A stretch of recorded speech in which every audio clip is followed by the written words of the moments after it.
absolutely right. But I like my papad to be roasted. I'm already giving you so much help through the cranberries. Come on, don't take the fried papad away from me, please. I was eating fried papad at the buffet just now outside. Some bit we should keep, like, we all eat baked fries, but would you ever give up your French fries? Anybody? No.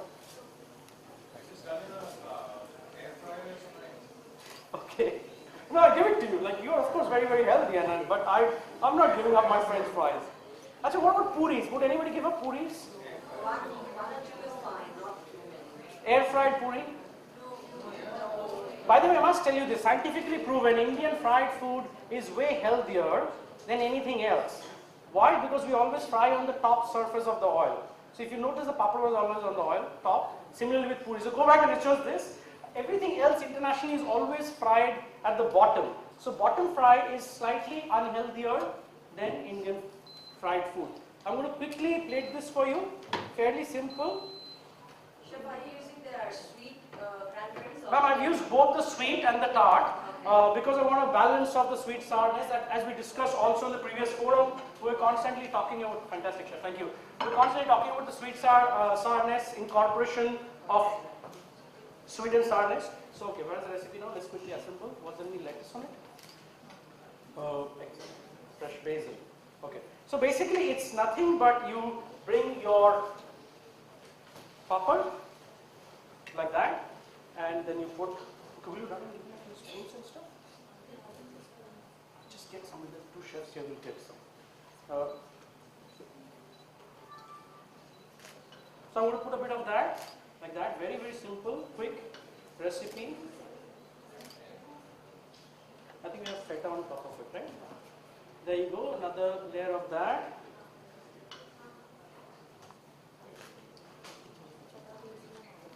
Basil, I've chopped up everything, so there's nothing left now.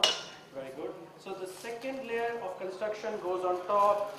The third layer, also very interesting if you want to do this for kids at home. It's very exciting to look at a nice pretty plate, which will almost look like a restaurant plate, but yet you can easily make it at home. Yes. So I'm going to now, this one, just see if you can. I'm going to put a little bit of feta on top. Chef, I need a few spoons from the buffet, like regular spoons and forks.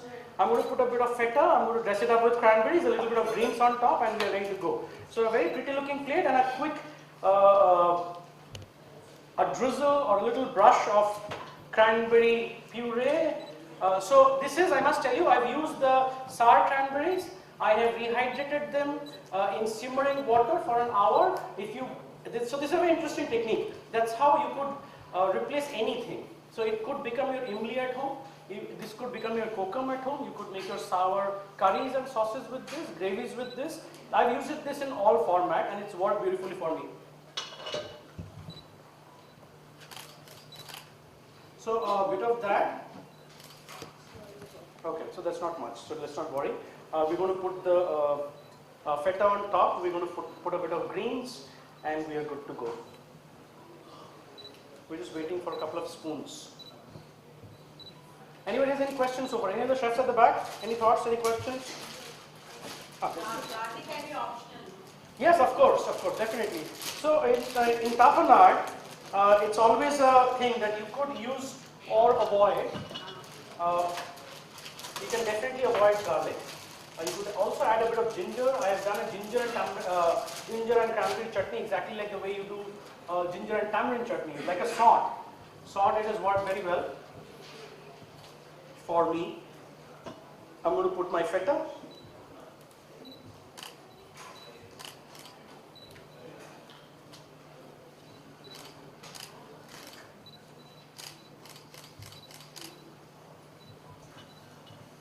And I'm going to do a bit of the red cranberries. We've been talking about the color all day long.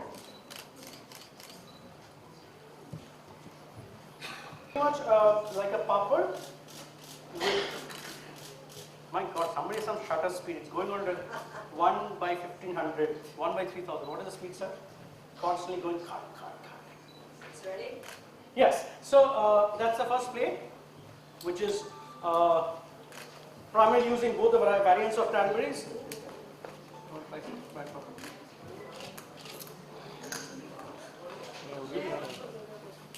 question, go for it. Yes, any questions in the back? Sir?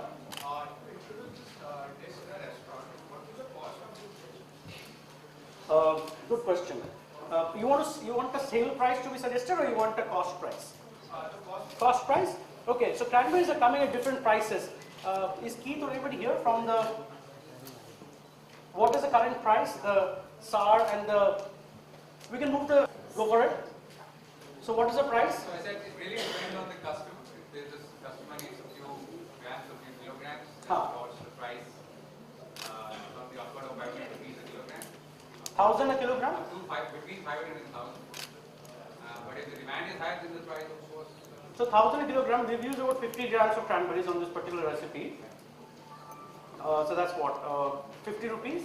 Rest of it would be just the papad. It doesn't really cost much. Bit of feta cheese. You could do feta, you could do crumbled paneer, you could do any other cheese. If you like your Amul or home cheeses, you could use that. My assumption would be not less than 85-90 rupees for the plate. So you could easily sell it under 300 rupees as a nice snack plate. You could also do a construction like that, you know, sidewise. So I have this slate, I'm going to use it for the next recipe. So if you have a slate like that, you could also do a stack like that. Like I have done like a vertical, you could go horizontal. That will also give you a nice one. Okay, we ready for the next recipe? Anybody has any questions, or we can come back and take questions for the next recipe again, as in this recipe again. Next recipe is again very simple. I hope you've all got a printout. If you want to give it to the chefs to try at the back, just quickly down and give them if they want to try it. Okay. Will you run and get me another bottle of cranberry? Do you have a cranberry juice bottle here? I need a slightly bigger one.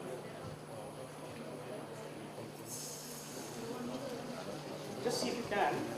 A bit of balsamic vinegar.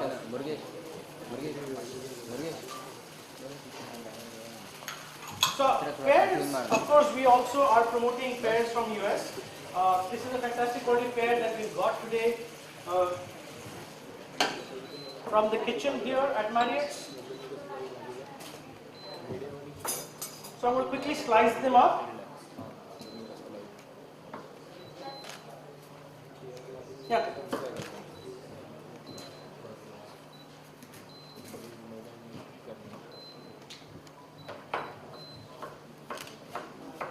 Just put a little bit there. So quickly reduce the pears with the balsamic. Yeah, that's good enough. So pears, poached pears. Just see the balsamic glaze is doing well. On the next one.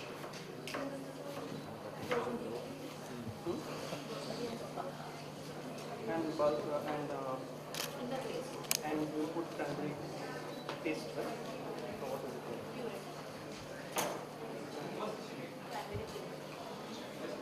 I'm going to use a bit of rosemary, cranberries. We have used in place of that the same sour tart cranberries. We have dehydrated them in the methodology that I mentioned, which is the the slow simmering method, by which we have made a puree of the same. I'm going to put a bit of that.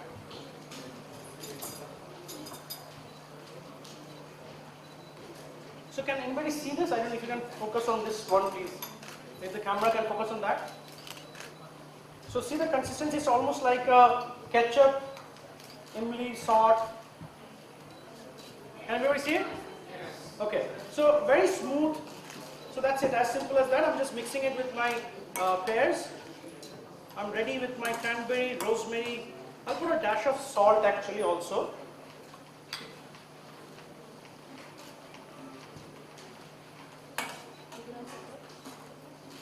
Yes, good. A little bit of pepper, thank you. Okay, so poached cranberries are ready. Now we have to do brie and toast. And the cranberry mustard. So we'll use another pan to do the cranberry mustard. This is done. We'll keep it aside. We have a pan. We have quick deglaze pans with white wine.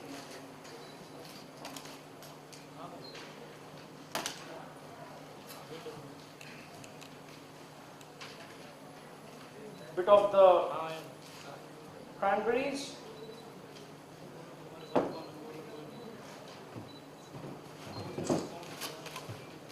some mustard, of course.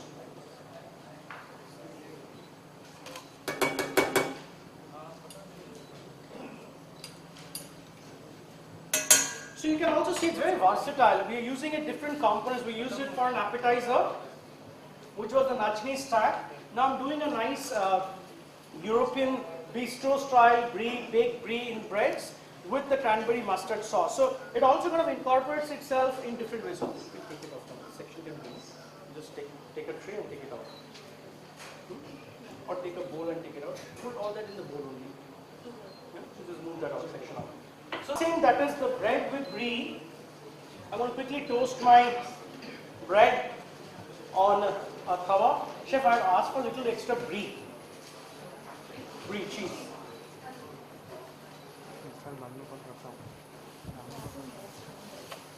Yeah, that's only that much is there. You could get a little more. Okay, any thoughts or questions so far on the combination of combining mustard and cranberry or cranberry with olives? Oh, we've got a little extra piece. Cranberries and olives is brilliant. You thought it was a good idea? Thank you so much. So since last year, since I've started working with US Cranberries, it's been a beautiful journey. I'm constantly thinking which are the ways of incorporating cranberry into our food or our diet. So it was easy last year. It got difficult this year because it was the first year and the expectation was low, and this year we're doing again interesting dishes. So I'm really thinking of interesting ways of incorporating cranberry into the appetizer or in the mains. Desserts is always easier. You throw it with cream, you throw it with any other like meringue or cakes, it works beautifully. Cupcakes, it works always very well. But how to incorporate cranberry up in the day? So we're discussing the smoothie story. So this part of this cranberry puree, if you have it in your deep freezer or freezer, you could constantly take out and put a spoon on your smoothie. Put a spoon and make a chutney. If you're making a dosa or a dhokla or something like that at home in the morning for breakfast, you could use that as an idli ka chutney. I've used it and works beautifully with steamed idlis as well. So this puree is like magic. Rehydrate your cranberries, puree it, keep it in the deep freezer or otherwise. So dry it out in the oven is my method. We also bake soft meringue and put them on top of desserts, but this one is like a quick method. So this is, I'm just going to keep it away thinking there is the okay?